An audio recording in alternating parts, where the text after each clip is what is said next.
Vamos a mais um painel da Semana Nacional da Engenharia 2025, o último dos 15 seminários que nos propusemos a realizar aqui no Instituto de Engenharia em São Paulo nesse ano de 2025. Reunimos aqui, nesta semana, mais de 70 palestrantes para conversar sobre os diversos temas da engenharia pelo Brasil. E esse próximo painel vai abordar o tema de novas visões para o engenheiro e o ensino, que abrange, sobretudo, as questões de formação de engenheiros e o nosso apagão de mão de obra, tema que permeou praticamente todos os painéis dessa Semana Nacional da Engenharia 2025. Esse nosso evento no Instituto só pôde ser realizado graças ao patrocínio Master do Confia, patrocínio Ouro da Acciona e Anetrans, patrocínio Prata da Besse e Comba Telecom, patrocínio Bronze da Brasinfa, CIEE, Cinicesp e VEG, o apoio geral da Enel Brasil e os apoios institucionais da ABMS, ABDIB, APMEC, APEME, APEOP, CREAS São Paulo, Sinaenco, Sinduscom e Sobratema. Antes de começar efetivamente o painel, chamo a atenção para um recado dos nossos patrocinadores. A sustentabilidade se baseia em atender às necessidades das gerações presentes sem comprometer as possibilidades das gerações futuras. É uma preocupação que, juntamente com o combate às mudanças climáticas, passou a orientar a atividade da Acciona. Isso significou fazer negócios de uma maneira diferente. Business as unusual. No entanto, sustentabilidade não se reduz apenas a cuidar do meio ambiente, mas de todo o ecossistema. Não se trata apenas de evitar danos. É preciso dar um passo além, regenerar e deixar as coisas melhores do que estavam. Graças à sua visão pioneira, a Acciona sabia que o paradigma da sustentabilidade tinha que evoluir do aspecto ambiental para focar ainda mais na sua dimensão social. Um modelo em que seus projetos, além de proteger o meio ambiente, melhoram a vida de quem ali vive, caminhando assim para uma sociedade positiva. A humanidade precisa de respostas. E a Acciona oferece soluções para esses grandes desafios por meio dos seus negócios em energia, água e infraestrutura regenerativa, ao mesmo tempo em que gera um saldo positivo em educação, igualdade de oportunidades e progresso, construindo assim uma sociedade positiva. E faz isso desenvolvendo a sua atividade por meio de 3 dimensões. Começando pelas pessoas que compõem a Acciona, cujo trabalho impacta e se estende às comunidades nas quais atua e que, finalmente, se projeta em toda a sociedade, com a única aspiração de criar um superávit de bem-estar. Porque se queremos contribuir para o futuro do planeta, temos que promover uma sociedade positiva, aquela que prioriza o bem-estar de todos. Acciona. Business as unusual. Era uma vez 7 anões tentando achar a mina de ouro. Muito tempo se passou e eles não conseguiam encontrar a entrada. Até que um dia apareceu uma profissional das geociências. Opa, a Branca de Neve. E ela tinha um plano. Com seu conhecimento e habilidade para transformar tudo ao redor, ela ajudou os 7 anões. Os profissionais da área tecnológica são fundamentais para encontrar soluções que trazem sempre um final feliz para a nossa vida. Para compor esse painel de novas visões para o engenheiro e o ensino, convido a compor a mesa Humberto Casagrande, CEO do CIEE, no papel de moderador.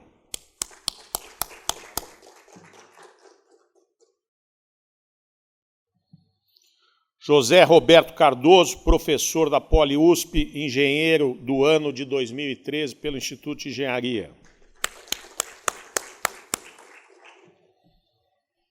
Marcelo Nitz, reitor do Instituto Mauá de Tecnologia.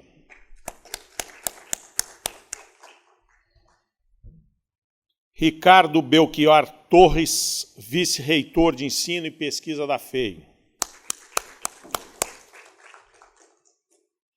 Marcos Massi, diretor da Escola de Engenharia do Mackenzie.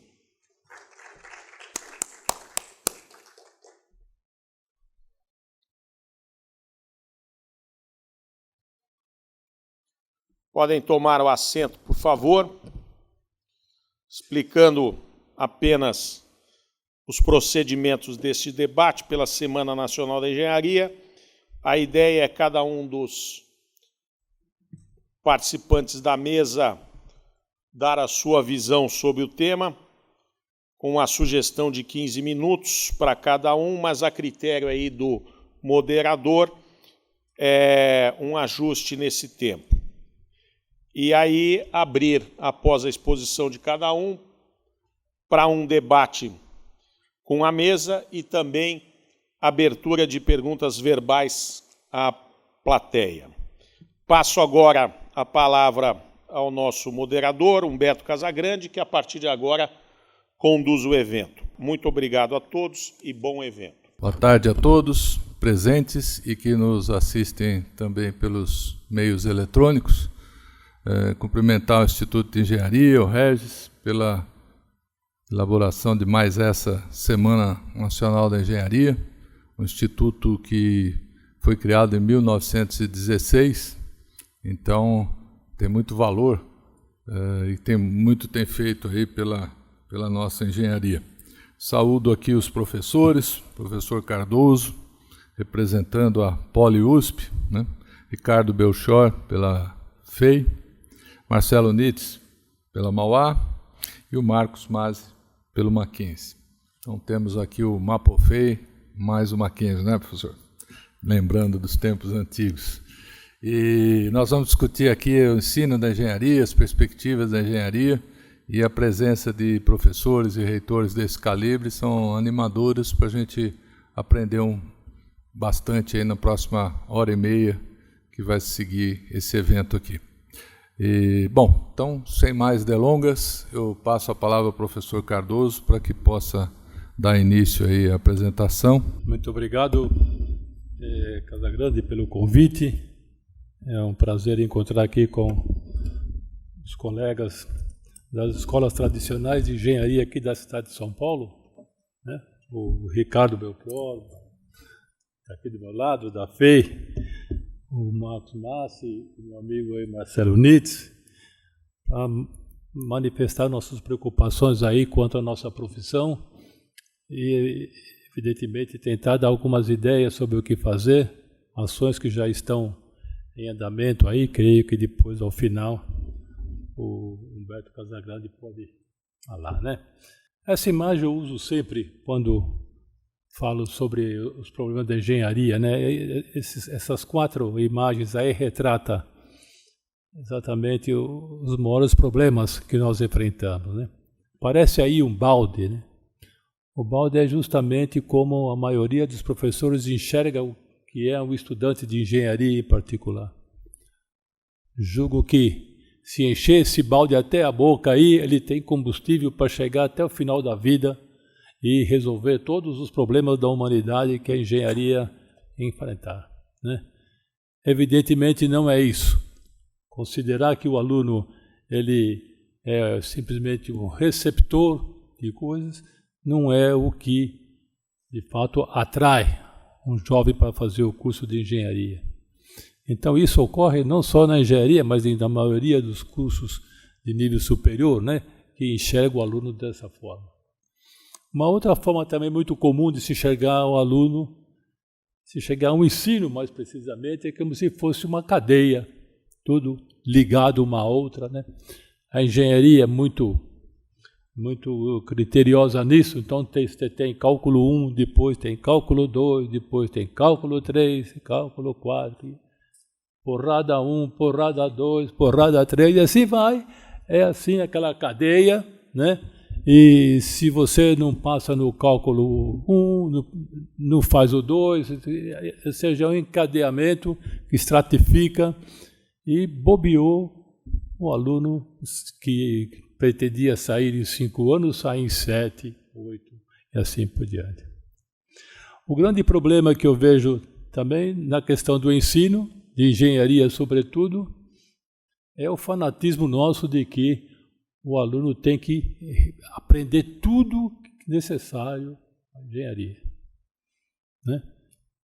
Então, eu comparo o conhecimento como se fosse uma cidade. Uma cidade, né? Pega a cidade de São Paulo, por exemplo, né? A cidade de São Paulo antigamente tinha um guia. No meu tempo, esse guia era 2 volumes desse tamanho aqui. Aquele guia não servia para nada. Tudo se resolvia no posto de gasolina. Você ia em algum lugar, ia no posto de gasolina. É assim, né? Aquele guia não servia para nada, porque tanto detalhe que ele era inútil. No entanto, se você pegar uma cidade e mostrar para aquele visitante quais são os pontos principais, avenidas principais, marcos históricos, catedrais, algumas marcos importantes da cidade, onde é o norte, onde é o sul, onde é o leste, é o oeste, eu tenho certeza que ele consegue navegar naquela cidade. Ele vai andando, vai a cada tempo, cada dia que passa lá, ele vai aprendendo alguma coisa sozinho e consegue descobrir a travessa mais complicada, né, que tem de ser encontrada numa cidade através do seu conhecimento que ele vai adquirindo sobre isso. Então, o que nós, como professores de engenharia, eu confesso para vocês que no começo da minha carreira eu tinha esse pensamento, era querer ensinar detalhezinhos importantes que sem aquilo, na minha opinião, ele não conseguiria exercer a profissão. Quer dizer, não é mais assim. A gente, com o tempo, descobre disso, então, de fato, nós temos que pensar de outra forma de como enfrentar aqui, né, um modelo para os cursos de engenharia que leve a ser o aluno partícipe do nosso processo de aprendizado, né? Nós mesmos sabemos que não conseguimos, de fato, armazenar toda aquela informação, né? Tem esse iceberg aí, é típico disso aí. E é mais ou menos isso que acontece. Nós não conseguimos armazenar algumas coisas da parte externa do cérebro que nos permite acesso rápido. Isso é muito pouco. Coisa de 5% do nosso cérebro você consegue acessar imediatamente. As coisas mais importantes que estão lá embaixo você não consegue imediatamente. Você passou quantas vezes? Tenho certeza, você daqui, poxa, eu devia ter falado aquilo na palestra. Porque eu esqueci, não consegui, estava na parte de baixo, na outra parte de baixo do cérebro, depois lá, quando você sai, poxa, eu esqueci aquilo, devia ter falado. É o que acontece com o aluno na prova. Ele vai fazer uma prova, vai lá, ele tem acesso só àquela parte pequena, tem a pressão toda da prova, acaba a prova, ele fala, poxa, eu sabia isso, eu tenho certeza que por que eu não fiz isso, por que eu não fiz aquilo, é uma discussão normal. Quer dizer, isso são coisas que acontecem nos nossos cursos de engenharia e que, de fato, na minha opinião, são algumas das razões que nos levam aí a discutir essa questão aqui em praça pública, né, como estamos fazendo agora, nesse momento, né? Essa imagem aí, eu sou repetitivo, mas não deixo de colocar, que é justamente o caso do resgate de um país pela engenharia, né? É o caso típico da China aí, que está com... Olha quanto tinha no ano 2000 de engenheiros formados por ano, e olha quanto nós temos agora, quase 1.800.000 engenheiros por ano. E era em torno de 150.000 em 2000. Quer dizer, é de fato uma diferença muito grande, porque apostaram que a engenharia de fato é a profissão que leva ao desenvolvimento de um país. Não tem jeito. Isso aí, tem a China, aconteceu isso, mas os países da Ásia, todos eles têm exemplos similares, né? Isso aí, os meus colegas que são dirigentes aí da escola de engenharia, com certeza têm números atuais sobre isso, e de fato mostra que se você quiser tirar um país fazer ser um país desenvolvido, tem que investir em engenharia. Né? A Coreia é patente, foi uma das primeiras a perceber isso, né? Antes até da China, né? Daí que a Coreia, vocês conhecem, como já sabem como está o estado de desenvolvimento desse país, mas é de fato a importância da nossa profissão para que a gente de fato saia desse marasmo aí, desse perigo que nós temos aí de perder aí competência tecnológica em áreas que dominamos muito bem. Então nós temos sob risco perder competências para a extração de petróleo, para a fabricação de avião, se não conseguimos resgatar aí os talentos para as engenharias. Os nossos talentos estão indo para a medicina, por exemplo, sobretudo os talentos femininos. Estão indo para a medicina. Né? A engenharia é a única profissão em que o desequilíbrio é imenso entre os sexos, né? E de modo que são essas preocupações aí que esse grupo que está preocupado aí em resgatar a dignidade da profissão está pensando, né? Agora, eu sou meio repetitivo, às vezes todo mundo, vocês estão aqui na mesa, já ouviram isso, mas a plateia muda, né? Então às vezes o pessoal não sabe. Mas para se criar um posto novo de engenheiro, é necessário, ordem de grandeza, $1 milhão. Para criar um posto novo. Para criar um emprego de engenharia no país. $1 milhão novo e cria um emprego de engenheiro. Né? Então nós temos como oportunidade para resgatar a engenharia esse PAC 2 que está em andamento. Ou 3, eu esqueci, talvez é 3. PAC 3. É 3, né? PAC 3, que vai investir em 3 anos 1,7 trilhões de reais. Né? Que dá 350 bilhões de dólares. Então, fazendo aquela conta, cada 1 milhão gera um posto. Em 3 anos, isso daria a geração de 350 mil postos novos de trabalho de engenheiro. Isto se nós gastarmos esse dinheiro aqui no Brasil. Porque se gastarmos esse dinheiro no exterior, vai gerar emprego lá, não aqui. Então, esse é um cuidado que precisa se ter. De fato, investir em atividades que leve a ter um investimento no país. Tá certo? Então, 350 mil, nós formamos atualmente, o Marcelo talvez tenha número atualizado, mas os últimos números que eu tinha eram em torno de 80 mil. 80 mil engenheiros por ano. Para chegar a 350 mil, precisa no mínimo 4 anos para gerar essa necessidade. Porque quem está fora da engenharia, gente, raramente consegue voltar. Quem pegou, fez engenharia, largou, não tinha emprego, mudou de profissão, ele não consegue mais voltar para a profissão.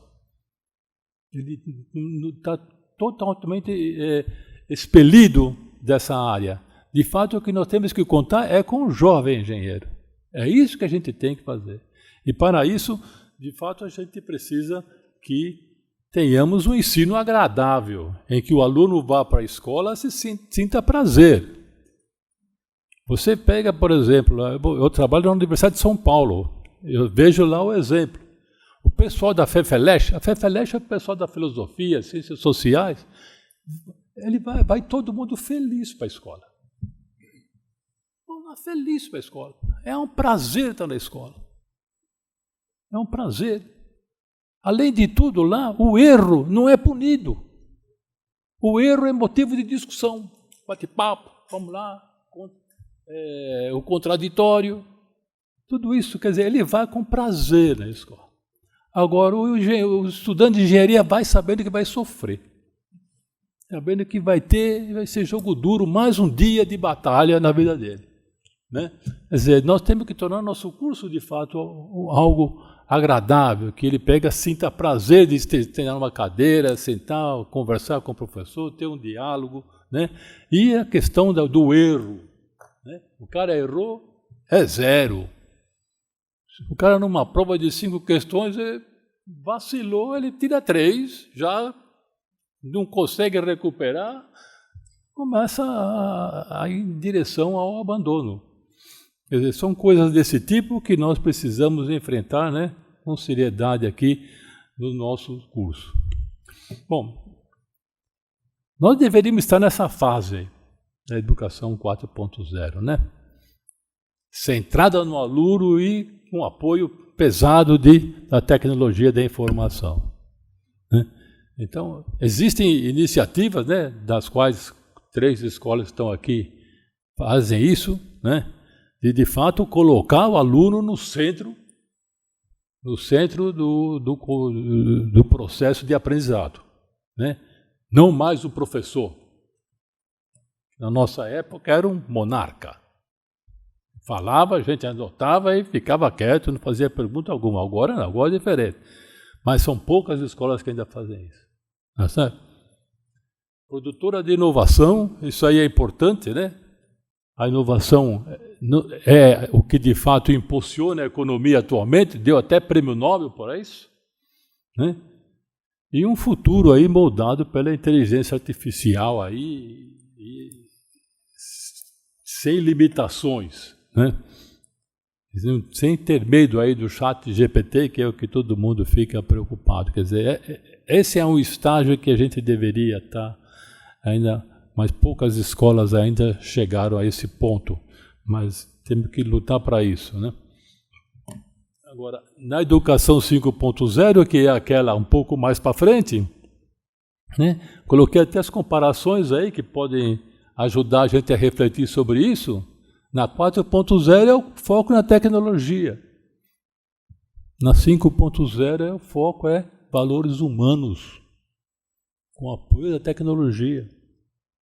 Certo? Essa é uma filosofia que veio oriental, que levou a esse tipo de raciocínio, e é isso que está acontecendo. Nós temos movimentos mundiais, né, no sentido de valorizar, né, as humanidades nas engenharias. Nós temos um movimento de engenharia para a paz, criado em 2018 lá nos Estados Unidos, né, e com a participação do professor Marcelo Nitz, que tem justamente essa finalidade de o engenheiro ter noção da importância sua para a sociedade, né? Vou dar um exemplo. Esse celular aqui, até chegar na minha mão, passou por, no mínimo, 250 mil funcionários. 250 mil funcionários. Desde o seu nascimento, que foi ou numa mina, num poço de petróleo ou numa floresta. Não teve jeito. Todo material daqui ou veio de uma mina, um poço de petróleo ou uma floresta. E chegou até aqui. 250 mil. Mais de 30% desse povo aí trabalha em regime de escravidão. Em condições de exploração de crianças, para extrair minério necessário para fazer componentes eletrônicos. Entre em buraco lá, as crianças no Congo. No lítio, na Bolívia, é um inferno. O regime de escravidão para obter o minério de lítio. Enfim, são coisas desse tipo que agora os engenheiros precisam se preocupar. Ele não pode se preocupar com isso aqui enquanto ele está fazendo só o projeto. Ele tem que se preocupar com o que aconteceu no passado e também o que vai acontecer com isso no futuro lá. Vai renascer isso? Ou vai acabar no mar? Né? Como muita coisa de plástico acaba.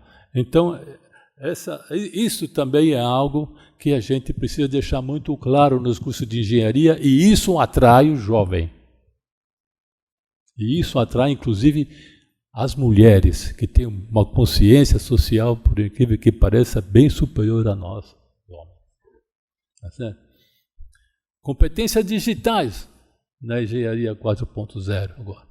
Agora, as competências digitais continuam permanecendo, mas nós temos um comportamento socioemocional aí. São as famosas soft skills. Tá certo? Saber encarar um desafio. O engenheiro precisa ter noção de economia, de história, comunicação.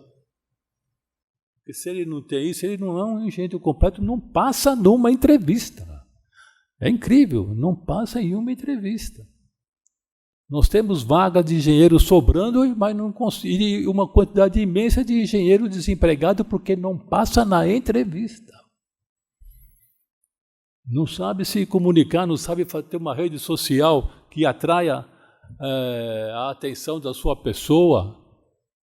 Né? Então, todos esses cuidados atualmente precisam ser colocados para os alunos. Não precisa ter curso disso, tá certo?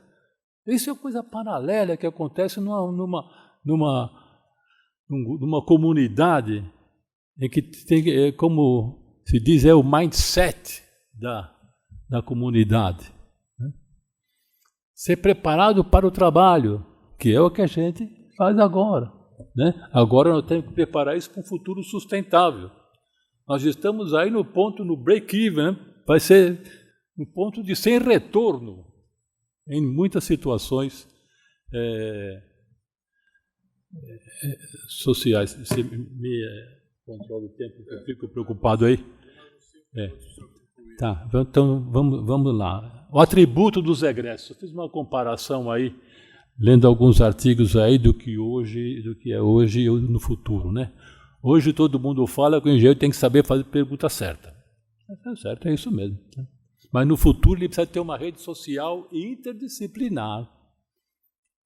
Ele não pode viver só na comunidade tecnológica. Ele elabora experimentos e testa hipóteses hoje, nós fazemos isso. Mas ele precisa saber também no futuro, esse futuro que eu falo é amanhã, gente. Gerir projetos sem atraso e dentro do orçamento. Engenheiro não se preocupa muito com isso, deixa um pouco para lá, empurra com a barriga. Isso não é mais admissível. Técnicas laboratoriais é o que ele faz hoje. Ele precisa saber fazer uma documentação minuciosa. A grande deficiência do engenheiro, a documentação do trabalho dele. Análise de dados é o que ele faz hoje. Nós precisamos agora saber como preservar esses dados. Tenho certeza, os colegas aqui devem ter perdido uma série enorme de projetos porque não sabem onde ele está. Não sabem onde foi parar. Ele não tem condições de analisar o passado dele. O que eu fiz lá, eu no meu caso, em 1975? Tudo perdido. Isso não se admite. O dado passou a ser um valor inestimável para o engenheiro. A redação técnica, nós temos que ter competência para fazer isso. E a conduta ética no futuro aqui. Tá certo? E por fim, capacidade de obter financiamento. É o que a gente tem, um engenheiro que consegue financiamento para suas atividades é valoroso hoje. Né? E no futuro ele também tem que ter aí comunicação com não especialistas. Saber convencer, explicar que uma solução de engenharia é importante, por exemplo, para um sociólogo. Será que a gente tem isso? Será que nós somos treinados a fazer isso?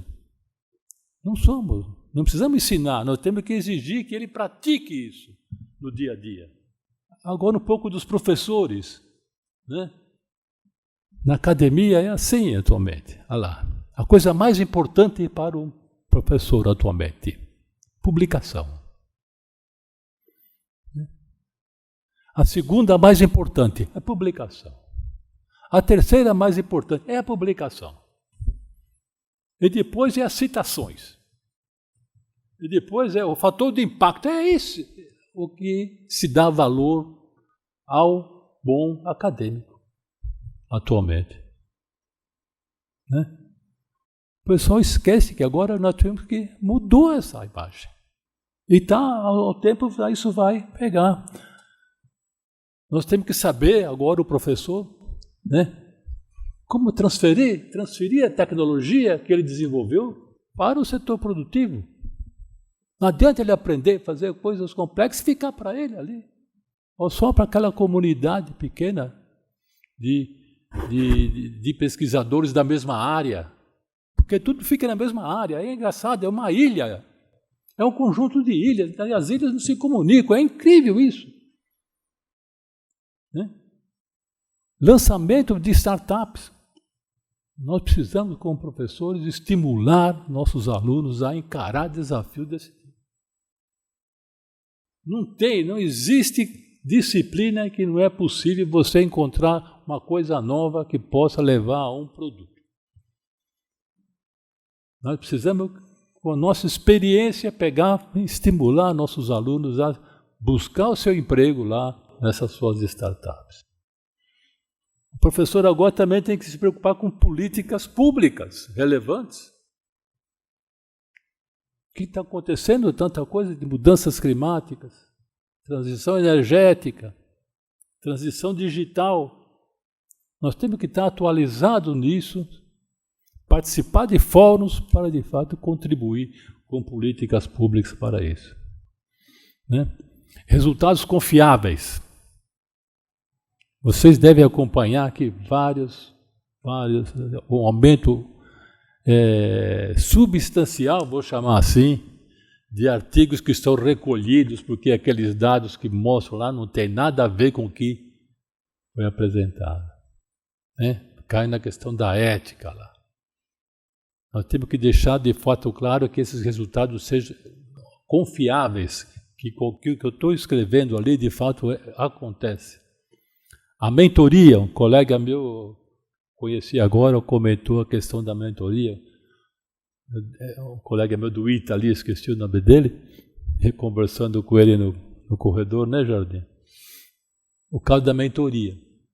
Né? Os engenheiros mais experientes ser mentores dos estudantes mais jovens. Né? E a gente sabe onde nós erramos e passar para ele, não siga esse caminho. Habilidade para trabalhar com estranhos. Parece um negócio tão lógico, mas nós precisamos ter habilidade para trabalhar com quem nós não conhecemos. E por fim, uma comunicação interdisciplinar. Não é falar só sobre engenharia, sobre eletromagnetismo, que era a minha disciplina, mas nós precisamos de fato ter condições de discutir qualquer assunto. O engenheiro ele tem que ter essa habilidade. O que aparecer na frente, ele pergunta, me dá um livro aí que eu entendo. É assim. É isso, doutor Humberto. Muito obrigado aí.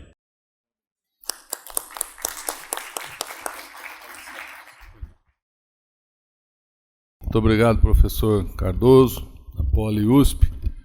Gostaria de agradecer e registrar a presença aqui do Jardim, presidente do Instituto de Engenharia. Muito nos honra, hein? Prestígio para o painel. Hein? Obrigado. Então, agora eu passo para o Marcelo, do Instituto Mauá, vai fazer também as suas reflexões. Muito obrigado, presidente Jardim, pela oportunidade. Por meio do senhor, eu cumprimento todos os colegas do Instituto de Engenharia, a plateia, e por meio do Humberto aqui, cumprimento também todos os colegas da mesa. Eu vou começar a minha fala apresentando um vídeo. Vou pedir para o pessoal tocar o vídeo e clicar na legenda. É um vídeo em inglês. Eu não sei se a legenda vai sair automaticamente. My identical twin brother suffered a traumatic brain injury 10 years ago. He was told he might never walk again.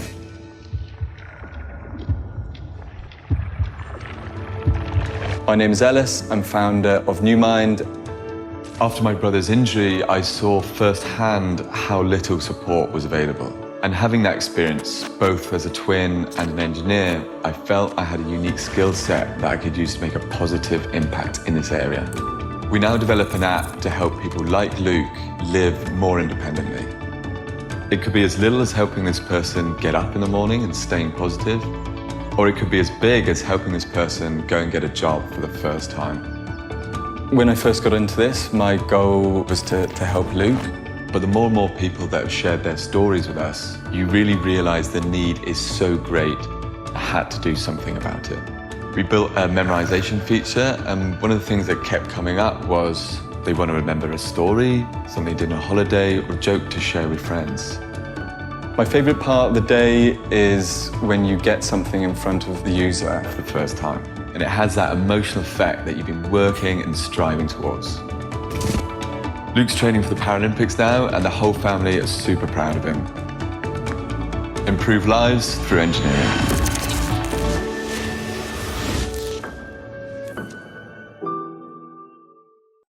Bom, por que eu mostrei esse vídeo? É o início de uma provocação e ele já resume tudo aquilo que eu quero compartilhar. Né? Quando a gente assiste um vídeo desse, né, dando o depoimento de um jovem que empreendeu, desenvolveu um app, né, e com a solução que ele colocou no mundo, ele impactou, né, não só a vida do irmão gêmeo dele, mas de todo um conjunto de pessoas que eram negligenciadas na sociedade. E ele é um engenheiro. E eu acho que é isso que a gente sente falta, de atrair talentos para a engenharia que tenham propósito, que tenham essa vontade de impactar a sociedade, que queiram fazer a diferença. O nosso discurso para atrair os jovens para cursar engenharia não está funcionando, nem no Brasil, nem no mundo inteiro. O Brasil precisa de engenheiros, vamos avançar, o Brasil... Tudo isso é verdade, hein? Não estou querendo dizer que o discurso não é verdade, não. O discurso é bem verdadeiro. Mas o jovem olha e fala, mas eu vou fazer engenharia para fazer o quê? Para fazer a sua empresa dar mais certo? Porque você está precisando... Porque eu vou arrumar um emprego com você, porque o Brasil precisa disso, o Brasil precisa daquilo. Ele tem 16, 17 anos, ele está olhando aquilo e falando, mas não estou vendo nenhum propósito em fazer engenharia. Ele quer a alma, ele quer escolher uma coisa que ele vai gostar de fazer, que ele vai fazer a diferença no mundo, na sociedade, que ele vai se orgulhar, ele está escolhendo uma trajetória para a vida inteira dele. A gente precisa vender melhor todo o potencial que a engenharia tem, né, de tantas portas e possibilidades que se abrem. A gente não vê esse tipo de vídeo sendo propagado, mostrando o poder da formação em engenharia para fazer o bem na sociedade. Quando a gente fala em engenharia, a gente é cansativo, né, porque a engenharia é muito técnica. O professor Cardoso falou, né, era a tecnologia, agora que começa a falar um pouco do ser humano. Não é uma crítica em absoluto, porque seria muito desrespeitoso de minha parte, não é esse o intuito. Mas quando a gente pega a programação até dessa semana, dê uma lida. Ou de qualquer outra semana de engenharia, fóruns de engenharia, dá uma lida lá. Vê se você acha alguma coisa relacionada ao ser humano, impacto social, melhoria da vida das pessoas, da justiça. Não, o foco nosso dos engenheiros é a tecnologia, a obra, o resultado, né? De novo, né? Acho que estamos num público maduro. Tudo isso é verdade, tudo isso é necessário, tudo isso é realidade e o Brasil precisa. Mas para atrair o jovem, acho que a conversa tem que ser um pouco diferente, né? Tem que mostrar mais vídeo como esse. Porque a verdade é essa, a engenharia ela abre portas. E ela é necessária e ela é útil em vários segmentos da sociedade. O engenheiro ele pode fazer o que ele quiser, porque a formação dele é muito robusta. E aí endereça também um aspecto que o professor Cardoso colocou, das mulheres. É um absurdo, é uma profissão assim, que tem que se envergonhar de ter lá, sei lá, 20% de mulheres. Por que isso? Então ela é naturalmente excludente. Então tem alguma coisa errada no discurso. Não tem motivo nenhum para esse desequilíbrio. Então, a minha provocação precisa ter um novo diálogo, a gente precisa de ações intencionais. O nosso movimento aqui de buscar parcerias, recursos para comunicar de uma forma diferente a engenharia vai nessa linha, uma linha de um discurso renovado para atrair mais pessoas, mais mulheres e reverter essa situação. E eu não estou dizendo isso com experiência só de Brasil, não. Estou dizendo isso com experiência do mundo todo. Viajo bastante e sei que isso está acontecendo em todos, né, praticamente todos os países. Evidentemente, na China, não. Né? No México, não, nesse momento, mas no Reino Unido, na Alemanha, na Colômbia, tá certo? Então é uma situação da profissão que sofre dos mesmos problemas. Então, qual é o discurso que eu estou propondo? Do propósito transformador, da responsabilidade ética, da visão humanista. E não é abandonar tudo que a gente tem falado para a engenharia, mas é incorporar todas essas questões, melhorando a narrativa. Dá um exemplo simples aqui, uma conversa que eu gosto. A sociedade que molda a tecnologia ou a tecnologia que molda a sociedade? As duas coisas são verdadeiras. Então, por exemplo, por que tem os carros elétricos? Por que tem o ensino à distância? Né? Isso são demandas da sociedade. A sociedade pediu isso. Então, aquecimento global, enfim, tem que endereçar isso, a crise energética. Então, surgem inovações, melhorias, desenvolvimentos tecnológicos por uma demanda da sociedade. Mas também existem casos em que a tecnologia molda a sociedade. E aí é que eu acho que também falha a atuação do engenheiro. Que engenheira que pensa nisso?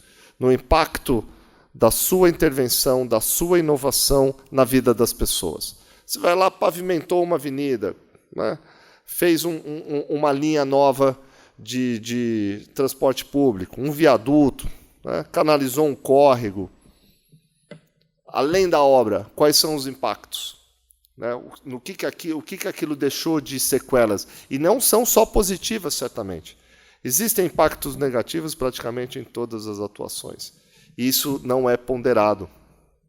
Muitas vezes isso não é ponderado. Então, falta muito na formação dos engenheiros, né, esse lado de perceber o impacto social, de perceber, além das suas intervenções, o que causa. Então, isso implica o quê? Uma formação humanística. Tá? Eu vou acelerar um pouquinho, porque acho que o ponto principal eu já coloquei e deixo um espaço para o debate. Então, qual é a defesa aqui? Uma engenharia mais centrada no ser humano. Né? Sabendo que, quando você pensa numa intervenção, quando você pensa num projeto, quando você pensa num desenvolvimento de um produto, no final sempre tem uma pessoa. Né? E a gente precisa mostrar isso para os jovens. Mostrar que não é só pelo prazer de fazer, mas é fazer para alguém. Né? Fazer a diferença para alguém. Tornar um mundo melhor. Né? Então, quando a gente fala assim, vamos caminhar para a eletrificação, né, dos veículos, assim, por quê?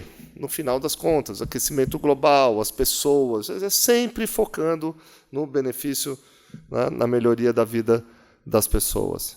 Então, vender o engenheiro como um agente de transformação, não só tecnológica, social, melhorando a vida das pessoas, incluindo as pessoas. Né?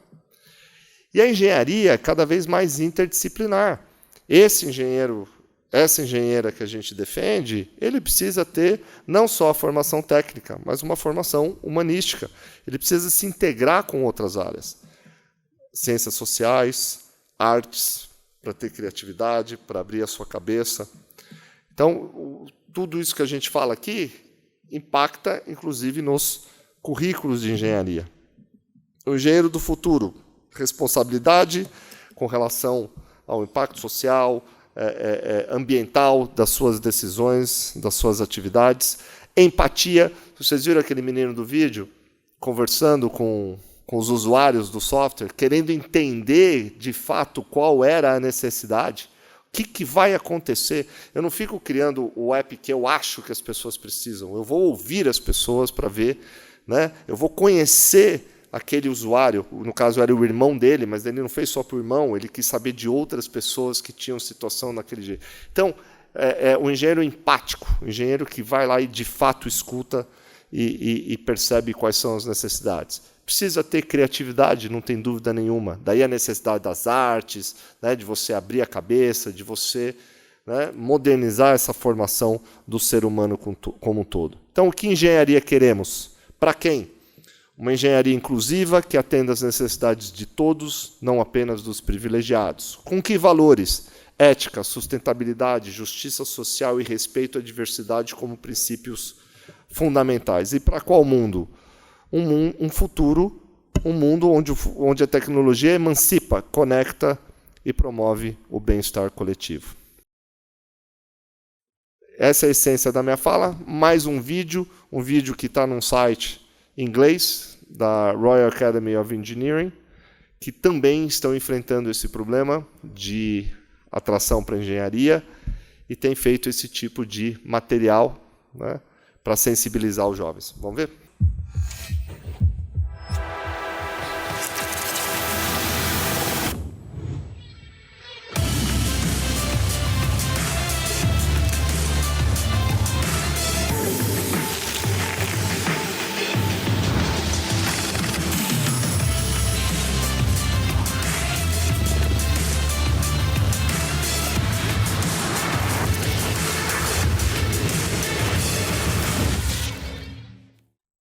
E eu quero fazer uma homenagem também ao vídeo da Acciona. Então, se a gente perceber o vídeo que passou aqui, né, do patrocinador, o que a gente percebe ali também? Nessa mesma linha, né? Quer dizer, a linha das pessoas, dos próprios colaboradores, do propósito, né? Quer dizer, uma empresa que se coloca como uma empresa de propósito. Esse é o tipo de empresa que vai atrair esse tipo de engenheiro que a gente está falando. A gente precisa conectar esses mundos. As empresas já estão mudando os discursos dela com relação a ESG e elas precisam encontrar esses engenheiros que a gente precisa transformar nas nossas escolas. Muito obrigado.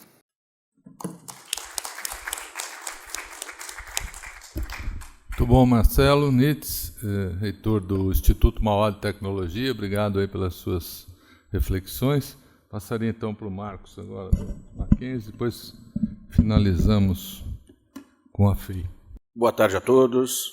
Gostaria de cumprimentar o Humberto Casagrande, em nome de quem eu cumprimento toda a banca, toda a nossa mesa aqui. Também, obviamente, não posso deixar de cumprimentar o engenheiro José Eduardo Jardim, que é o presidente aqui do Instituto de Engenharia, em nome de quem cumprimento também toda a plateia. Bom, o professor Marcelo, ele comentou sobre a perspectiva, a questão dos propósitos, enfim, de um perfil de engenheiro. Eu vou colocar um caso que nós temos desenvolvido lá no Mackenzie, levando em consideração justamente essas propostas que ele apresentou. O próprio professor Cardoso comentou sobre a questão da redução do número de engenheiros, isso já é comentado entre nós bastante, né? Várias informações, várias matérias de jornais, enfim, estão mostrando aí essa preocupação desse número, né, de redução do número de engenheiros formados no Brasil e a dificuldade de atração de jovens para a carreira, né? Lá na Escola de Engenharia nós temos os cursos tradicionais de engenharia, tanto de graduação quanto de pós-graduação, sempre baseado no tripé ensino, pesquisa e extensão. A gente desenvolve, então, uma série de atividades que vão de encontro com vão de encontro com uma modernização na formação do estudante de engenharia, que tem por consequência também atrair mais jovens para a carreira, né? Então, nós tivemos uma preocupação de fazer ações estratégicas, focando tanto no aperfeiçoamento do que é ensinado e por quem é ensinado. A mesma coisa, preocupação com o investimento em infraestrutura, a gente precisa de laboratórios novos, com visão que o aluno esteja confortável diante de equipamentos de última geração. A mesma coisa, só que para isso você precisa de recursos, tanto de agências como com as parcerias com as empresas, e a gente também fazer vários eventos estratégicos para tanto motivar os alunos na carreira com novas técnicas de aprendizagem, como para atrair jovens, tá? Com ações em escolas é uma delas. E, com isso, tentar, então, atingir uma excelência na formação dos engenheiros, né? Então, a primeira pergunta: como a Escola de Engenharia do Mackenzie tem conciliado tradição e inovação para formar mais e melhores engenheiros? Nós, no ano que vem, vamos formar vamos fazer 130 anos. Então, tradição já existe. 130 anos não deixa de ser uma boa tradição. Mas e como vamos nos manter inovando? Então, essa é a nossa preocupação. Melhorando a qualificação dos professores,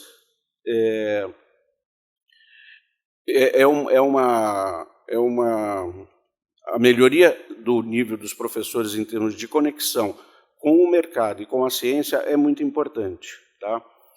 A gente já tem visto que o número de doutores em indústrias tem aumentado no Brasil. Não tanto quanto deveria, mas tem aumentado. Né? Então, essa conexão a gente tem tido muito com a formação, com a conexão com as indústrias, eles trazendo os seus engenheiros para fazer o estrito sensu com a gente, o mestrado, o doutorado. Tá? Agora, uma pesquisa realizada pela Fiesp, olha só a pergunta, a maioria das empresas desconhece linhas de pesquisa existentes nas universidades e instituições de pesquisa. Ou seja, existe uma desconexão entre o mercado e a academia. Isso também é uma coisa muito comentada, exageradamente comentada. Então, a gente precisa atrair essas empresas. E é o que a gente tem tentado fazer. A gente tem feito parcerias estratégicas com muitas empresas. Nós aumentamos lá, esse dado já está desatualizado, está lá em 2022, nós estamos em 25. Nós já ultrapassamos 100 empresas parceiras. Isso é muito importante para a formação do aluno, porque ali se desenvolvem projetos reais das empresas.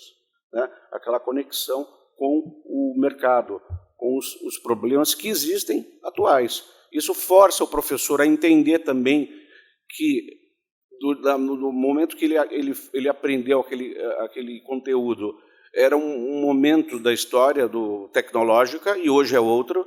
Então, estando a empresa junto, você acaba forçando o professor também a se atualizar. Tá? Nós temos várias parcerias, uma delas com essa empresa alemã chamada Zwick, que também tem mais de 100 anos. Eu mesmo, semana passada, estava lá na Alemanha, numa conferência, num evento que eles têm anual, com mais de 200, 300 pessoas do mundo todo, onde eles mostram os seus equipamentos de última geração e com isso, eles têm lá no Mackenzie um showroom. Esse showroom, os equipamentos que eles deixam lá, os alunos podem usar, podem ser treinados, podem desenvolver seus projetos, podem desenvolver suas aulas e os professores também. Mesma coisa com o projeto que a gente desenvolveu com a Huawei, uma usina solar, onde os alunos de engenharia elétrica, engenharia da computação, mesmo de engenharia mecânica, têm trabalhado. A Huawei tem contratado praticamente todos os nossos alunos da engenharia elétrica, devido a esses projetos. Tá? Mesma coisa a empresa Janete. Nós temos uma série de empresas investindo em projetos onde os alunos participam e, com isso, eles já, durante o curso, já estão entrando no mercado de trabalho de forma bastante ativa. Não como um estagiário que, às vezes, vai fazer uma coisa talvez secundária, menos importante, mas não. Ele está lá num projeto de desenvolvimento com um professor, com um engenheiro da empresa. Além disso, nós temos lá, nos últimos 4 anos, uma série de projetos de pesquisa com agências de fomento. Mais de 40 milhões de reais foram investidos nos nossos laboratórios. Com isso, os alunos têm acesso a novas tecnologias nacionais, internacionais, enfim. Tá? Então, no total de recursos, o Mackenzie tem investido na melhoria dos laboratórios, cerca de 20 milhões, parcerias com mais 40 milhões, e empresas com 44 milhões. Ou seja, nós, nos últimos 4, 5 anos, aportamos lá em termos de melhoria. Isso implica na melhoria da formação do engenheiro, porque ele está conectado, ele está junto com o desenvolvimento, como eu falei anteriormente, de projetos que estão acontecendo e projetos de inovação. Né? Isso é muito importante. Agora, quais investimentos e ações estratégicas têm sido feitos para a melhoria na qualidade de ensino em engenharia? Como eu falei, nós tivemos uma série de investimentos para modernizar e investimento do próprio Mackenzie, os laboratórios que nós temos. Fizemos um roadmap aí para fazer um planejamento de desembolso, nós estamos lá começando a fase 4, reformamos vários laboratórios, deixando o ambiente mais agradável. Hoje em dia a gente chega lá, os laboratórios estão sempre, mesmo fora de aula, né? sempre com alunos desenvolvendo projetos, estudando, tem espaço para estudo, enfim. É um local agradável que o aluno possa se sentir bem, né, professor Cardoso, que eu estava comentando que o senhor falou da FIFELET. Lá. Então, a gente passa na hora do almoço, os alunos estão nesses ambientes, estudando e desenvolvendo seus projetos, como eu falei. Isso é muito importante. Você fideliza e incentiva as pessoas a desenvolverem os seus projetos. Estou passando rápido, né, por causa do tempo, mas são as estruturas que a gente está fazendo, que a gente está melhorando no Mackenzie ao longo dos anos, para manter, além da tradição, a inovação. Temos uma série de possibilidades de internacionalização, que eu não vou entrar em detalhes, e como a gente faz para inspirar vocações e aumentar a visibilidade da carreira de engenharia. Então, nós temos, já vamos para a 5ª edição agora, de um evento que nós chamamos Hackathon, que é conhecido de todos, mas é um pouco diferente, e nós deixamos uma semana, problemas de planejamento, nós deixamos uma semana o aluno desenvolvendo um certo projeto. Mas que projeto?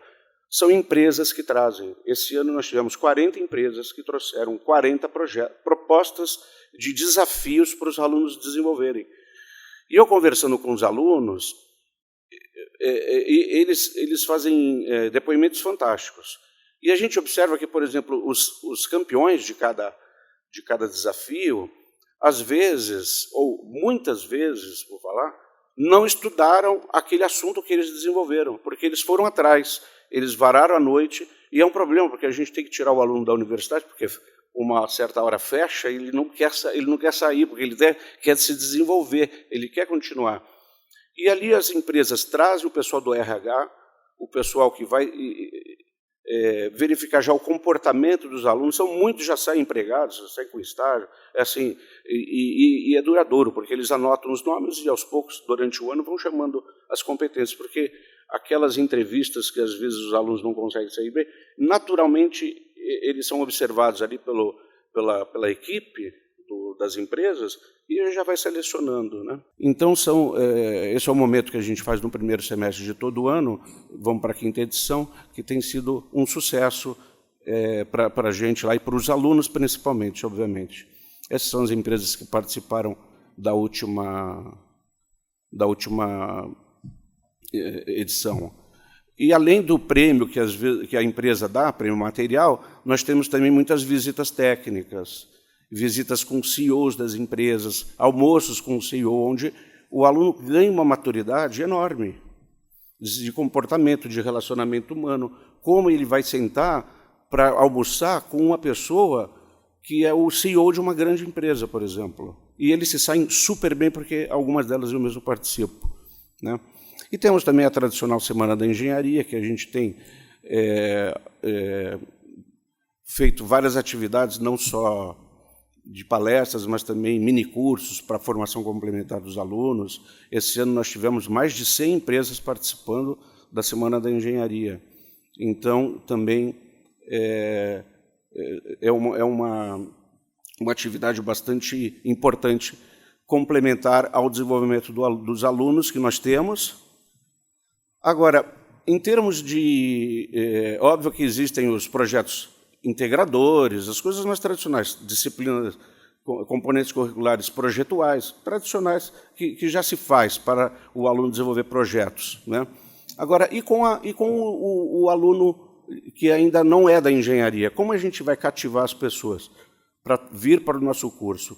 A gente, além de disciplinas que alguns professores nossos aplicam ou desenvolvem em colégios, tá? Nós temos um evento chamado a Olimpíada Nacional de Nanotecnologia, que nós estamos na 2ª edição esse ano. O ano passado foram 6.000 jovens que se inscreveram no Brasil todo. E é uma Olimpíada que ela é totalmente digital e gratuita. Esse ano nós tivemos quase 13.000 participantes. 430 professores, porque nessa Olimpíada existem vídeos para ensinar os alunos, porque os alunos não vão, os jovens lá de 14, 15 anos não aprendem nanotecnologia na escola. Então, nós temos lá formação, tanto para os alunos quanto para os professores. E alunos de pós-graduação, para ajudar, porque isso daí é muita gente, né, requer um trabalho intenso, nós temos lá os chamados embaixadores, que são alunos de mestrado, doutorado, que se prontificam a ajudar a elaborar questões, elaborar material didático. Então, tem sido bastante motivador para a gente, né, poder descobrir esses talentos e incentivá-los. Tivemos esse ano lá 469 medalhas, o ano passado 469 medalhistas e agora 1000 medalhistas, e eles vêm numa cerimônia no Mackenzie, quem pode, obviamente, e vem gente do Brasil todo. Eles depois fazem uma visita, veem o que é engenharia mais de perto, então é um evento fantástico. Tá? Além disso, a gente tem muita visita às escolas pelos nossos professores e visita de escola no nosso campus. Semanalmente, nós temos duas visitas no nosso campus de escolas voluntárias. Né? E esses resultados demonstram, então, o avanço do ensino de engenharia no Mackenzie, em termos de qualidade, de modernização, né? De forma que todos esses eventos, esses itens que eu comentei, ele está revertendo num aumento da captação de alunos. Nós temos lá, em relação ao ano passado, esse ano nós tivemos um aumento do número de entrantes em quase 32%, 31%, 32%. Isso é muito importante para a gente, né? Isso daí é motivador, porque a gente tenta mudar aquela curva de redução de pessoas interessadas, né, ao curso de engenharia, e então é isso que a gente tem feito, e como reconhecimento nós recebemos um diploma de honra ao mérito do CREA, que é a entidade máxima em termos de representatividade das engenharias, né, do Estado de São Paulo. Tá? Concluindo, nós temos, com todas essas ações, tentado formar mais e melhores engenheiros. Então é isso. Muito obrigado. Não sei se eu ultrapassei os 15. Deu certo? Muito obrigado, Marcos Massi, diretor da Escola de Engenharia do Mackenzie. Eu passaria então agora para o Ricardo Belchior, last but not least, para falar aí as impressões dele e a visão da FEI, Faculdade de Engenharia Industrial, escola muito tradicional de São Paulo. Obrigado. Quero cumprimentar o engenheiro José Roberto Jardim, presidente do Instituto de Engenharia, dizer que é uma alegria, um prazer muito grande participar da Semana de Engenharia. Cumprimentar ao Humberto pelo convite, Humberto, muito obrigado, e cumprimentar os colegas aqui da mesa. Né? Bem, quando eu cheguei aqui, eu tinha um número que era... O Brasil está com déficit de 75 mil engenheiros. Depois da apresentação do professor Cardoso, eu fiquei mais preocupado. Se de fato o PAC entrar em execução, nos próximos 3 anos serão 350 mil engenheiros necessários. Se já estamos com déficit de 75 mil e virão mais 350 mil a necessidade, então a questão é preocupante mesmo. Tá? Eu preparei aqui uma apresentação, mas com dados, com informações. Eu sou conselheiro do CREA também, a gente tem discutido muito lá no CREA a questão da falta de engenheiro. Né? Então, está sendo realizado um trabalho pelo CREA São Paulo, com Confia, a respeito de como é que a gente pode reverter isso. O problema me parece ser bastante sério. Então, esse é o tamanho do sistema CREA, né? 1.152.419 profissionais registrados no sistema. Né? Veja, nós estamos com 265 títulos de profissionais registrados, né? Logo, 55 títulos sem nenhum registro. Né? 10 títulos, os mais tradicionais, que formam profissionais com vida holística e generalizada, responde só por 3,1% daquele 1 milhão e poucos profissionais, né? 203 títulos, 64 dos títulos com menos de 100 profissionais formados, né? E 129 títulos, isto é, 40,31% com menos de 100 profissionais registrados. O problema é esse aqui, nós estamos com 340 títulos, né? O CREA, ele não pode, ele não avalia título, viu, professor? Ele dá atribuições. Então, se o MEC autorizar a abertura de um curso de engenharia de qualquer coisa, o CREA não tem o que contradizer a respeito disso. O que ele analisa e dá atribuições daquele engenheiro que foi autorizado a abertura pelo MEC, né? Agora, a primeira pergunta que eu coloco nesse slide, nós temos aqui, olha, engenheiro de bioprocesso e biotecnologia. E temos engenheiro de biotecnologia e bioprocessos, tá certo? Temos engenheiro de bioprocesso.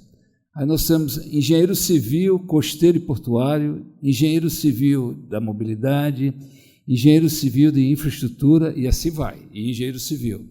Então, esse talvez seja a razão que é difícil elaborar um exame de ordem para engenheiros no Brasil, tá? Com 340 habilitações, é impossível, tá? Bem, eu vou colocar aqui uma estatística do ensino superior, que aí vai nos estrecer mais na área de engenharia, tá? Então, veja, aqui está o número de profissionais aqui, veja que em 2015, né, a gente tinha lá 1 milhão e pouco, está caindo lá o número de engenheiros, né? Seja da rede pública, seja da rede privada. Um exemplo que eu dou aqui é a FEI, tá? FEI 2015 tinha 8 mil alunos, 7 mil alunos era de habilidades dos 9 cursos de engenharia. Hoje nós estamos com menos de 3 mil estudantes de engenharia, tá? Esse aqui é o crescimento do sistema EAD, está disparando, né? É um número bastante significativo. O CREA, com Confia, fez um trabalho para tentar barrar a questão do EAD, ensino de engenharia, mas não foi possível. Então, as escolas de engenharia podem ofertar até 40% da carga horária do curso em EAD. Em cursos online. Então, isso daqui que também é entristecedor. Olha, se nós olharmos aqui, toda a última coluna, a variação praticamente é negativa, tá? Nos últimos 10 anos, nós tivemos 23% de procura geral, menos procura ou desinteresse pelo estudo de engenharia. A engenharia civil foi 51%. Não tem PAC sem o engenheiro civil, tá certo? Como é que eles vão construir a estrutura do Brasil, tá? Então, esse slide, para mim, ele é muito preocupante. O que cresceu mais aqui, hoje o curso que mais cresce, ou tem mais procura no Brasil, em qualquer lugar, tá? É engenharia de computação, tá? Quer seja pelas DCN da computação, quer seja pelas DCNs das engenharias. Aqui a gente tem os cursos de maior número matriculado em engenharia, né? Então, a civil, a principal, depois produção, mecânica, elétrica, e assim vai, tá? Então, a gente tem aí os principais cursos com número de matrícula em engenharia no Brasil. Aqui é a evasão, aproximadamente 40% da evasão de ensino de engenharia no Brasil, né? Então, a gente tem de cada 10 estudantes que entram na escola privada, 6 se formam. Na escola pública, são 7, tá? Mas é preocupante também essa quantidade. Talvez aqui seja repensar a questão da estrutura curricular dos currículos, né? É aquilo que o professor Cardoso falou, o aluno não precisa saber tudo, tá certo? Então, Esse slide aqui mostra o número de engenheiros por 100.000 habitantes, né? Enquanto a China tem 25 engenheiros por 100.000 habitantes, é muito engenheiro, né? A população lá, a gente sabe o tamanho. No Brasil, esse montante é de 6 engenheiros por 100.000 habitantes. Eu não quero aqui levantar nenhuma celeuma, mas são 55 advogados por 100.000 habitantes no Brasil, tá? E são 6 engenheiros, tá? Esse daqui também é muito preocupante. Aqui mostra que os jovens não querem fazer mais engenharia. Se nós pegarmos aqui, olha, os principais cursos, matrícula no ensino superior do Brasil, na escola privada, a gente só tem um curso lá, olha, que está em vermelho aqui, tá? Só tem um curso aqui, engenharia civil. Na pública, nós temos 5 cursos, dentre os cursos com maiores procuras. Tá? Então, esse é mais uma razão de a gente analisar por que os jovens não querem estudar engenharia, tá? Quando se precisa de engenharia para desenvolver o país. Bem, aqui é uma colocação pessoal, baseada também em dados, né, na literatura, na imprensa, os fatores que contribuem para o apagão de engenheiro no país, né? O primeiro é só a gente sabe qual a deficiência na formação de estudantes do ensino primário, ensino médio, com relação à formação na área de matemática, né? A área de matemática é fundamental para dar uma boa formação ao engenheiro, tá? Ele não precisa saber tudo de matemática, nem tudo de física, mas ele precisa de uma base considerada para ter uma formação, né? Depois, apenas 12% dos estudantes do ensino médio pensam em cursar engenharia. E tem a causa, as possíveis causas dessa baixa procura por engenharia, né? A primeira seria a falha na formação, uma vez que os alunos chegam despreparados ou com uma base fraca na área de matemática e física, dificuldades financeiras, engenharia é um curso caro, né? É um curso caro. Dos currículos, a gente precisa repensar as matrizes curriculares do nosso país. Por que na Alemanha se forma um engenheiro em 4 anos, bem formado, nos Estados Unidos também, e aqui no Brasil nós precisamos formar em 5 anos com quase 5.000 horas aula numa matriz curricular, carga horária de curso. Tá? Ações necessárias para reverter o baixo interesse em se estudar. Bem, a gente precisa desenvolver políticas públicas. Estava falando no almoço com os colegas, o governo federal, em 2007, lançou um programa com recursos, junto com a FINEP, que chamava-se a Valorização de Engenharia no Ensino Médio. Nós tivemos lá na FEI um projeto que foi bem sucedido, que era ir nas escolas de ensino médio, levar as engenharias para lá, experimento, depois esses alunos iam lá para a FEI e desenvolviam experimento. Alguns desses estudantes seguiram carreira em engenharia na própria FEI. Tá? Novos currículos, precisamos rever nossas matrizes curriculares. O aluno hoje ele não consegue mais ficar 2 horas escutando o professor falando em sala de aula. Tá? Isso não consegue. Tá?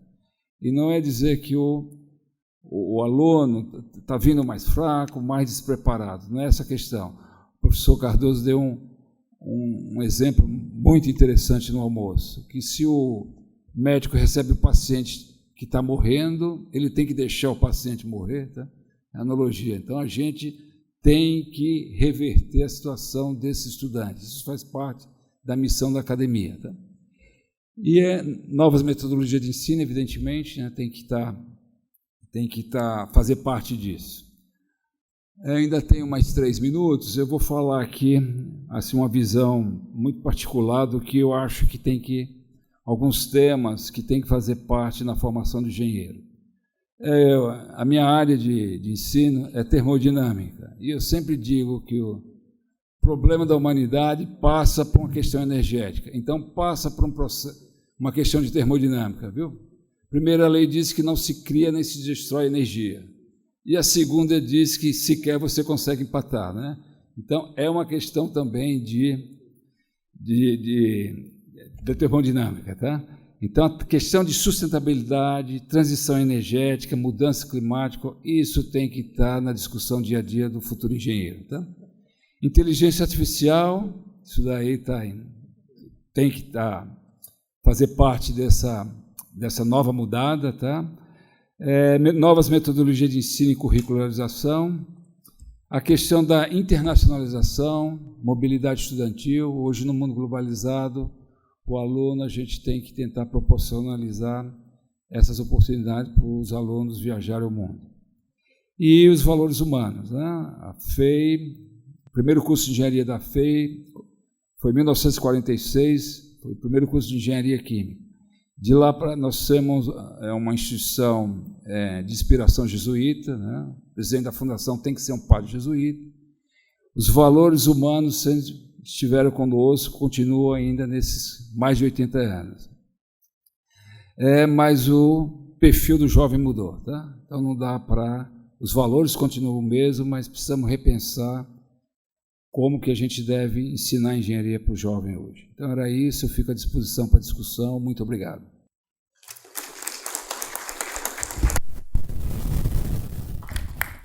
Muito obrigado, Ricardo. Muito esclarecedor aí essas estatísticas, esses números. Bom, dá para perceber que o grande problema nosso hoje é como estimular os jovens a estudar engenharia, né?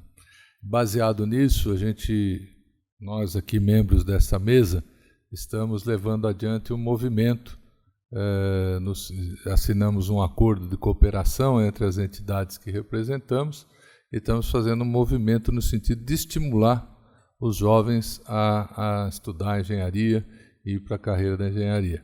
Esse trabalho começou com uma pesquisa, que está até à disposição depois de quem quiser, de entender o porquê desse motivo, né?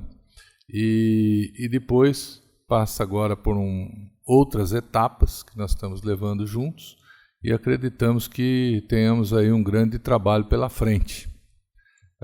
Essa pesquisa é muito rica, tem muitos dados, mas eu vou citar apenas apenas 12% dos jovens que vão fazer curso universitário consideram fazer engenharia. São aqueles que pensam em fazer. Se você tirar desse aqueles que pensam, mas que não fizeram, cai mais ainda. E se você ficar com aqueles que efetivamente foram lá, fizeram vestibular e tal, isso é coisa de 5%, 10% no máximo de todos. O Brasil tem 48 milhões de estudantes, 8 milhões no ensino superior e 40 milhões no ensino médio e fundamental. Então é um volume muito grande de pessoas, né? Só lá no CIE, que é o Centro de Integração Empresa-Escola, nós temos 500 mil jovens fazendo estágio e aprendizagem. É um número bastante grande, as coisas mudaram muito e, apesar de a gente ter hoje um ambiente totalmente tecnológico, até parece um contrassenso. O jovem adora tecnologia, né? É muito adestrado, muito fácil mexer com isso e tal, mas não quer trabalhar na tecnologia. Não é só na engenharia, por exemplo. Há notícias de milhares de vagas em aberto de programadores. Não tem programador, né? Tem muita vaga. Não raramente, as pessoas que não entendem que o CIE trabalha só com estagiário e aprendiz, vai lá ver se a gente tem profissionais para ceder de programação, de engenharia, de coisas. Então, realmente, esse é o nosso grande desafio, esse é a motivação do debate aqui.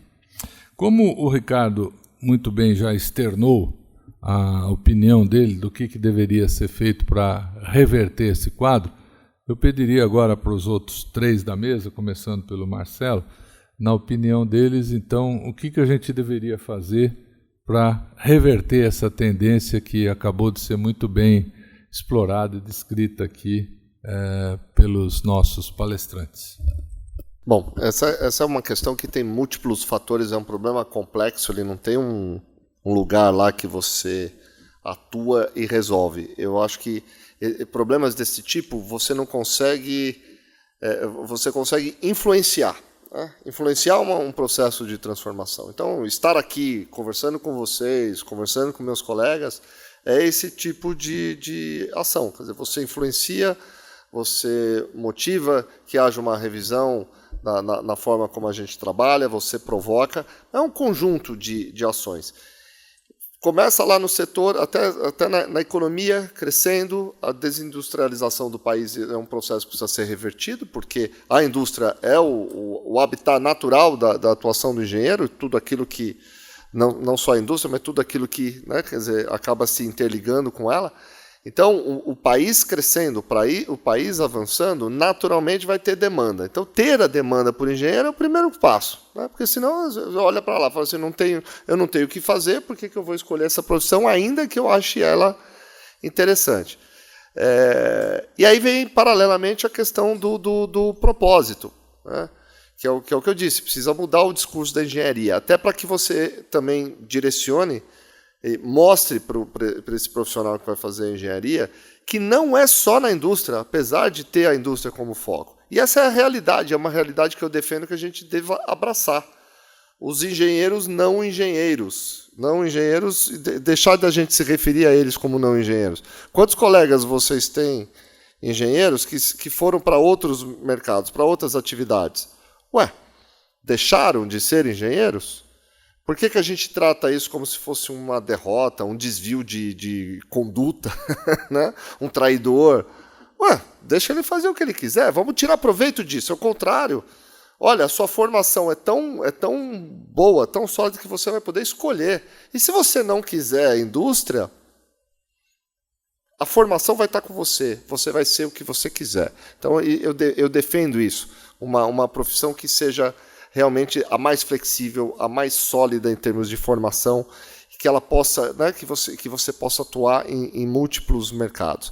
E esse é um discurso que a indústria precisa ajudar. Eu usei o exemplo da Acciona, é um exemplo concreto, né? Essa indústria é atraente, porque o sujeito olha lá, vê valor, vê, poxa, impactando a vida das pessoas, eu quero trabalhar lá, né? Quero trabalhar nessa indústria aí. E aí as mudanças nas escolas. Não é uma coisa rápida. Né? Não é uma coisa rápida, porque mesmo que se vier uma recuperação econômica e isso atrair os engenheiros porque vai ter emprego, eu não acredito que seja duradoura. A próxima balançada vai cair de novo, porque está faltando, sabe, realmente uma revisão de proposta. Ela não pode ser simplesmente ficar dependendo dessas oscilações de mercado. Do Marcos, vamos ver o Marcos. Boa tarde mais uma vez. Bom, complementando o que o professor Marcelo comentou, né, é óbvio que uma reindustrialização do país é importante. Eu acho que já mesmo no agro, que a gente comenta de sucesso e tal, observa, quanto de engenharia a gente poderia aplicar lá no agro para no lugar da gente ficar exportando os grãos, exportarmos os alimentos já industrializados. Quanto valor agregado você consegue, e aí está a engenharia. Essa industrialização dos alimentos é a engenharia pura, né? Com as máquinas, com os processos, etc. Né? E aí, tendo essa demanda de necessidade de novos profissionais, a gente corre o risco de importar engenheiro, não só apenas produtos de alta tecnologia, mas também os próprios engenheiros. A gente corre esse risco. Agora, como motivar lá o menino, a menina que estão lá na sala de aula? A gente precisa ter uma conexão uma conexão maior. As escolas precisariam, e aí as próprias universidades, as escolas de engenharia podem atuar, mostrar para os jovens que a engenharia é boa, é bom fazer engenharia. Você pode desenvolver projetos simples que motivem o jovem e depois ele consegue coisas complicadas. Eu sempre falo para os meus alunos, a primeira vez que eu entrei no laboratório lá, né, que eu achava tão complicado tudo, um laboratório de física de plasma lá no ITA, quando eu fui fazer iniciação científica, e hoje eu dou aula daquelas coisas, mas eu achava que era impossível. Mas um primeiro passo precisa ser dado para motivar o jovem a vir para a nossa carreira e a gente evitar de importar engenheiro, que daqui a pouco a gente vai precisar. Então essas visitas e a formação essas visitas de alunos para as escolas de engenharia, mas não apenas colocar o aluno numa sala e ficar fazendo discurso, isso não vende mais. A gente precisa colocar em oficinas para o aluno colocar a mão na massa, em várias categorias das engenharias, né? E aí motivá-los, fazer programas de atração para eles desenvolver pequenos projetos com um prazo um pouco maior do que uma visita, ficar um semestre ali com a gente. É possível fazer isso. Se cada escola fizer, a gente consegue motivar as pessoas a virem, porque eles vão ver um futuro próspero ali, né? Mesmo que às vezes o salário que a gente estava discutindo não seja inicialmente tão atraente, mas para ele, jovem lá de 14 anos, aquele valor é altíssimo. Ele não tem muita noção ainda, né, desses valores. Então, é isso. E mesmo a formação lá na própria escola do ensino básico. Eu já comentei também no passado, numa reunião anterior que nós tivemos, sobre, às vezes, mesmo as escolas públicas têm laboratórios, mas às vezes a formação do professor é falha, né? E a gente precisaria treinar esses professores para eles poderem ensinar os alunos. Às vezes tem os equipamentos na escola pública, né? E isso na escola pública. Na escola particular, chega no 3º ano do ensino médio, a escola só pensa em um aluno passar no vestibular, então os conceitos fundamentais, às vezes ele fica decorando aquelas monte de fórmulas, etc., não aprende direito, ninguém mais usa livro de texto, então o aprendizado fica mais atrasado, e até espanta o aluno. Imagina você ter que decorar aquele monte de coisa. Ninguém vai querer fazer o curso de engenharia, porque são muitos conceitos.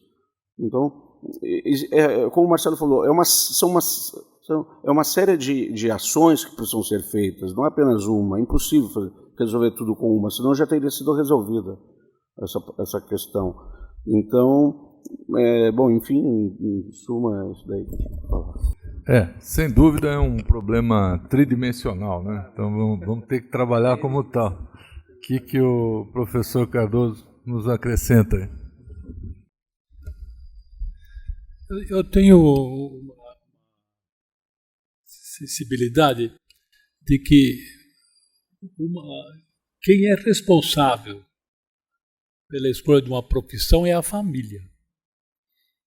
A maioria dos casos é a família. Vocês pegam, por exemplo, a família de um médico. O avô é médico, o filho é médico, o neto é médico, e assim vai. Quer dizer, a família foi importante nisso, né? Dentista. Todo mundo é dentista. Agora, por que isso não acontece na nossa profissão? Né? Porque nas famílias em que tem essa dinastia, vou chamar assim, o pai fala para o filho que a profissão dele é boa, é gostosa, ganha bem e tal. Mas os engenheiros não fazem isso. Ele não fala para o filho, pô, engenharia, beleza, vai lá. Ele reclama, é difícil, não sei o quê. Então, inclusive nós engenheiros, muitas vezes falamos, eu não quero que meu filho faça engenharia. Eu quero que ele tenha uma formação mais humanitária, mais humana, como se a engenharia fosse algo estranho que fizesse mal para a criança. Então, acho que a primeira coisa que nós temos que fazer é nós mesmos, como engenheiros, tá certo? Transmitir ao mais jovem a beleza da profissão, coisa que não fazemos. Faça uma autocrítica, tá certo? Nós não fazemos isso. As famílias não fazem isso. Então, ao meu ver, se nós conseguimos convencer as famílias que a engenharia é uma profissão de respeito, que tem dignidade, faz ele ter uma condição de vida adequada, eu tenho certeza que a gente consegue reverter isso. No trabalho, por exemplo, eu vejo agora algumas escolas, eu acho interessante isso, né? Chama as famílias para a escola, para ir no campus visitar. Eu vi, a Mauá faz isso, tá? Na FEI, não sei se vocês fazem o mesmo, mas a maioria não faz. O pai vai na escola quando o aluno se matricula no ensino fundamental. O pai vai na escola quando o aluno se matricula no ensino médio, mas não vai na escola quando o aluno se matricula ou tem interesse em fazer uma carreira numa determinada escola, o pai não vai lá visitar com ele, ver como é que é, tal, dar um conselho. Quer dizer, a família parece que quando chega no ensino superior desaparece, né? Quando não é assim. O jovem que entra na faculdade lá com 18 anos ainda sente falta da família, e se ele fica lá, ele se sente sozinho, desorientado e não sabe o que fazer. Se ele leva chumbo na primeira prova lá, ele fica quietinho, vai lá, não conta para o pai, não conta para a mãe, não quer mostrar que teve um insucesso. Quer dizer, são coisas desse tipo que não acontecem nas outras profissões. Pode fazer, só acontece nas engenharias. Eu falo de tecnologia, porque na física também, os caras... Vários os meninos lá, matemática também. Tanto é que o índice de formando no curso desse tipo é mínima. Por causa disso, quer dizer, a família, a meu ver, tem aí um papel importante nesse espaço aí. E acho que é algo que a gente precisa começar a trabalhar, né?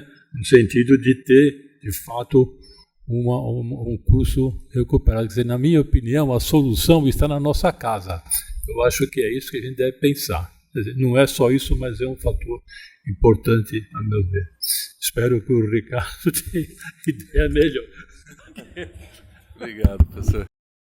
Bom, para o Ricardo, já que ele apresentou as deles, eu perguntaria o seguinte: o quanto que você acha que o currículo da engenharia, que não é tão amigável, né? Ele deixa as matérias da engenharia mais para o fim, é muito carregado de matérias básicas no início. Quanto que isso faz parte desse problema tridimensional que nós estamos tentando resolver? O estudante de medicina, no primeiro semestre, ele ganha um tetoscópio e anda de branco. O advogado já põe um terno. O engenheiro vai de bermuda e chinelo e, como ele falou, passa 3 anos, 2 anos e meio, só tomando bordoada em física e cálculo. Isso daí você desanima, tá? Então, trazer disciplinas mais de formação, porque a gente está tentando lá na FEI colocar mesmo já uma disciplina introdutória em engenharia química, tá? Em engenharia mecânica. Dizer já no primeiro semestre, assim que receber o que a engenharia química faz, a mecânica, a elétrica e as demais, tá? Esse é um começo. E talvez dividir, espaçar mais essas disciplinas de formativa básica, diluí-la ao longo da matriz curricular e trazer disciplina profissionalizante mais para o começo do curso. Que a gente também adotou lá na engenharia química. Eu fiquei 12 anos e meio na coordenação, chefia do departamento de engenharia química e coordenação do curso. Então, qual que é o melhor curso de engenharia química no mundo hoje? Foi o primeiro do mundo. Qualquer critério que você usar para avaliar o ensino de engenharia química no mundo, o MIT é o principal curso. Então, eu fui lá o que é o MIT? Por que ele é o melhor curso de engenharia química do mundo, considerado? Então, ele tem um curso que ele chama assim, Engenharia Química Integrada.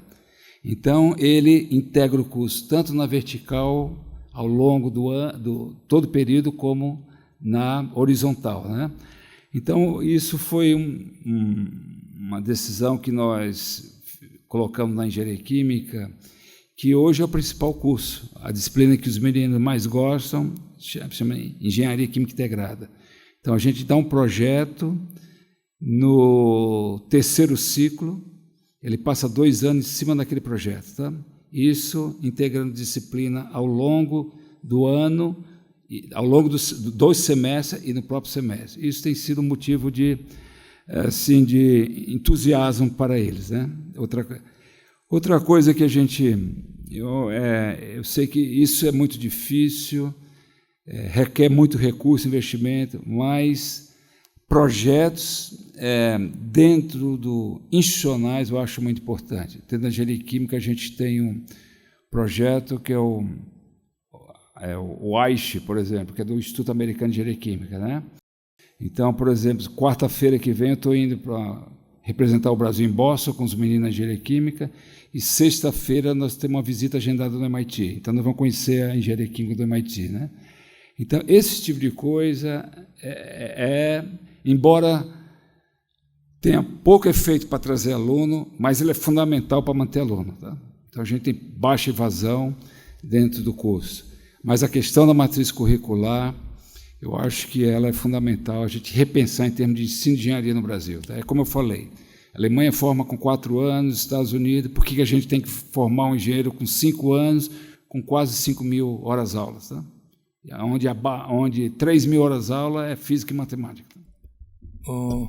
Marcelo, falar um pouquinho da famosa inteligência artificial, que hoje é a palavra da moda, né?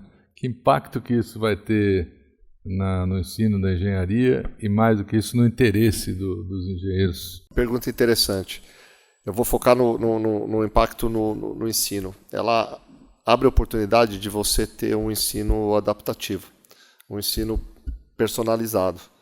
Então, quer dizer, isso é uma mudança bastante significativa. Hoje, a sala de aula, a condução de uma disciplina, um curso, é aquela coisa, né? Você vai seguindo, né, aquele ritmo e os alunos todos têm que ir juntos, independentemente das dificuldades individuais. Você tem pouca oportunidade de fazer uma individualização da aprendizagem, porque é humanamente impossível você gerir esse processo, né? Um ser humano ali, professor, fazer a gestão da aprendizagem individualizada sem ferramentas computacionais. E a inteligência artificial vem trazer esse tipo de ajuda. Então, hoje, por exemplo, a gente tem uma ferramenta lá, que a gente está em fase experimental, mas deve implementar de forma definitiva, de ensino adaptativo de matemática. Quer dizer, cada aluno vai fazendo os exercícios, né, e com isso a própria ferramenta vai colocando aquilo que ele precisa desenvolver. E aí gera um dashboard para o professor fazer a gestão. Ele sabe quem está em cada momento. Quer dizer, uma concepção totalmente diferente de sala de aula. Então, esse é um tipo de coisa muito presente. Fora outras questões que são óbvias, né? A presença das ferramentas de inteligência artificial mudam totalmente a dinâmica de trabalho. Você tem ali um parceiro agora cognitivo, né? Não é só uma ferramenta para você usar, aquela ferramenta faz também. Então, todo o trabalho em grupo, qualquer coisa que você tem que fazer, tem mais um componente no grupo, né? Que é a IA. Isso tem que fazer com que todo mundo reveja. Proibir, não vai usar. Não faz sentido. Saber usar, né? Perfeito. Viver hoje em dia é cansativo, viu, Jardim? Eu aprendi, inclusive, que uma das coisas que envelhece mais cedo é a própria inteligência artificial, né? A inteligência artificial hoje, amanhã ela já está desatualizada. Então, se ela, que é a grande novidade, fica velha muito rápido, imagina nós, né, Jardim? Muito bom. Bom, partimos aqui para o encerramento, temos o nosso horário. Queria agradecer, antes de passar a palavra para o Regis, para fazer o encerramento oficial, agradecer aqui os membros da mesa. Acho que a discussão, pelo tempo que tínhamos, foi muito rica e encaminhando soluções e coisas. Então, muito obrigado, Ricardo, professor Cardoso, Marcelo e Marcos. Espero que possamos nos encontrar em outros momentos para continuar esse debate. Eu passo então para o Regis para fazer o encerramento do painel, por favor.